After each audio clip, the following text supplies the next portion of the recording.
In vitro fertilization, IVF linked to birth defects. While in vitro fertilization, or IVF, has helped many thousands of families with children, research can be shown that the process of IVF is linked to a higher percentage in birth defects versus other methods such as artificial insemination or ovulation induction.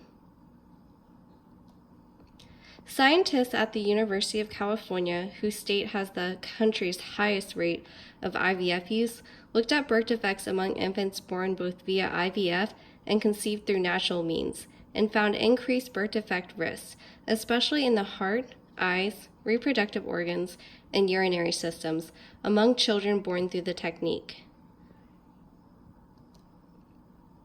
Sifferlin described these defects by stating, among 4,795 babies born after IVF and 46,025 infants who were conceived naturally, 3,463 babies had congenital birth defects.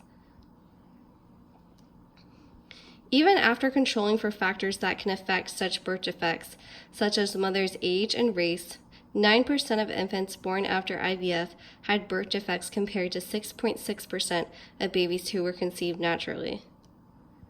The researchers looked into other methods of fertility treatments and did not find a link between birth defects, although it is mentioned that it is possible that the higher rate of abnormalities with IVF is due in part to whatever was contributing to infertility in the first place.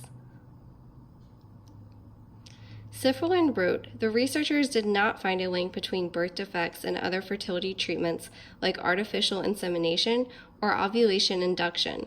The increase in birth defects was not seen among babies conceived using artificial insemination or ovulation induction, suggests that the process of IVF itself is the primarily culprit.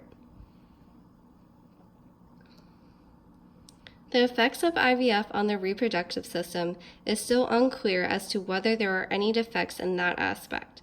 Sifferlin discussed this by saying, despite the fact that more than 4 million babies have been born using IVF, and the first ones are just reaching reproductive age, it's clear that some of the long-term effects of IVF and other assisted reproductive techniques still aren't well understood.